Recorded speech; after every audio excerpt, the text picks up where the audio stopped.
Getting set. Sorry, Terry. Missed you there as I was trying to get all of these silks into my head after that enjoyable lunch. You're in Jaco Country, 3-year-old maiden is the second event here, and they're moving in. Runners starting to fill the gates for the race. And Ashford has been well tried to win it. Ashford number 1. 380 on course, 390 super tap. Dan's Boy 5 into 460 late in the piece. I thought Look Now had a good hope on its kite and run. It's been $13 into 9. Dan's Boy Look Now to come up, so too Bellamuse. Race 4, number 13 today will be ridden by Jared Todd. Race 4, number 13, J. Todd. And we've got 5 to move up here by the look of it. Here comes Bellamuse now. Dan's Boy about to come up into line. Western Ruby is going in, and the last two will be the well-tried Ashford, who's drawn pretty much the outside gate. No, Queen's Desire is drawn outside of him. So just Ashford and Queen's Desire to come up. And we'll be ready to go. Ashford moving in. Second at Bendigo, the You're in Jaco Country 3-year-old maiden. Rail out 9 metres. Beautiful day today, though. And we're ready to go. Race 2 of the day. Track rated a slow 6. All clear comes from the back. Starter hits the button. They're off, and Mr. Griswold jumped out pretty well.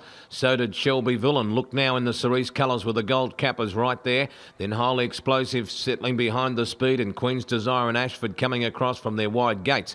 Next was Dan's Boy, who was centre field. Bellamuse on its inside. Then a length and a half further back to Set to Talk, who's racing 4th last. 3rd last Playlist. It was followed in turn in the race then by Divine Fantasy, who's 2nd last and 3 lengths away, to Western Ruby, who settles at the tail. Swinging to the side, 800 metres to go, and Mr. Griswold endeavouring to steady the speed here from Queen's Desire. Shelbyville's in the box seat, running 3rd and a half away. Look Now, 4th the outside. Then followed 2 lengths to Highly Explosive, who's down on the inside of the favourite Ashford. Dan's Boy next. They were followed in turn on the rails by Bellamuse, and further back then would have been trying to get to the outside. Set to Talk. Divine Fantasy's gone around it, running on then Playlist. And Western Ruby is going to be last here when they make the home turn. Queen's Desire putting pressure on Mr. Griswold. Look Now comes to the outside, but is being hard-ridden. Shelbyville looking for a run. So too Highly Explosive trying to burst through. And down the outside, Dan's Boy's putting in a good finish here. But it's still Mr. Griswold and Queen's Desire. Dan's Boy trying to reel them in. Highly Explosive getting up on the inside and coming on it. Still Mr. Griswold. Dan's Boy, Highly Explosive coming, but Mr. Griswold won it by a half neck in a good fighting display from Dan's Boy. Highly Explosive down on the inside for 3rd. And 4th will be Queen's Desire. Or, what was the other one there? It was Shelbyville. They were followed then behind them by Playlist and also Western Ruby Set to Talk.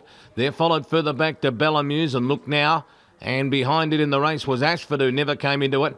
Divine Fantasy pulling up quickly after the post. Andrew Mallion's having a very good season, as are the Ellerton-Zara combination. Mr. Griswold leads all of the way to win it. Dan's Boy made a lunge at him late, unable to peg him back. Photo finished 3rd. Highly Explosive back to the fence is in that photo.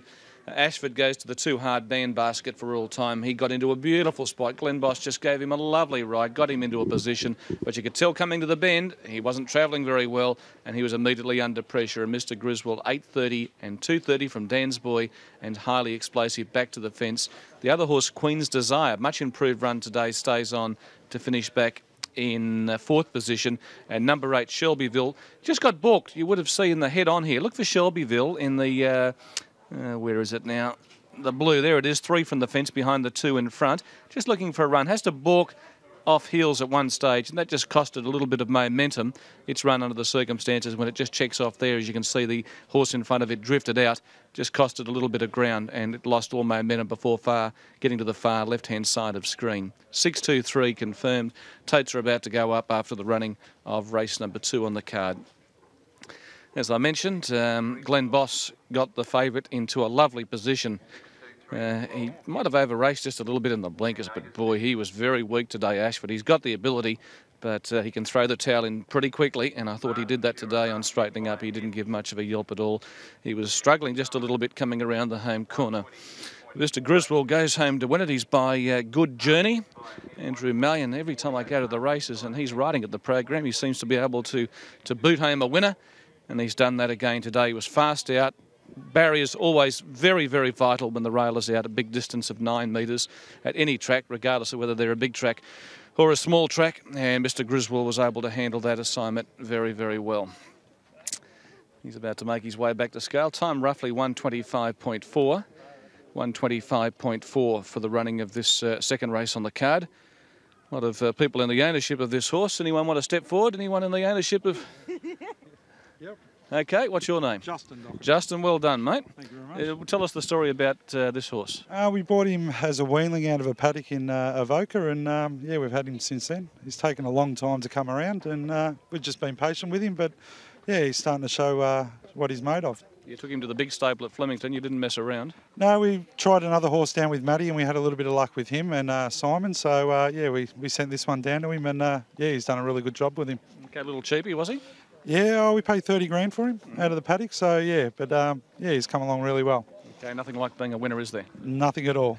Well done, Justin. Thank you very much. There we go, one of the part owners, Justin, having a chat about Mr. Griswold. Super Vobers qualified, so connections get a little bit of extra money as well. He was good at Ballarat last time out against Cog Hills Creek. He looked the real deal when he raced away for Brad Rawiller and Terry Kelly to win. And he's run, as I mentioned, against 2 pretty handy horses there at Benella. Good and good, tough fighting win, Andy. Yeah, it was. He was probably entitled to win a little bit further. He wanted to lug out quite bad in the straight. I think had he gone in a straight line, he probably would have put a few more on him. Having the alley was a big plus for you, quite obviously.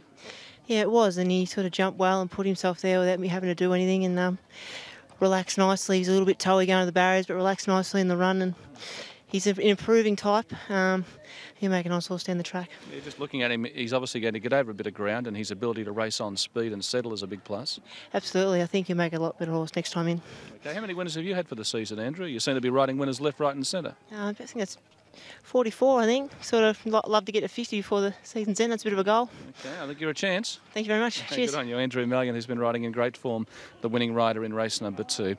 Okay, Mark, and as I mentioned, Ashford, I didn't back him today because he lost me going back a few runs ago, but the bookmakers love him.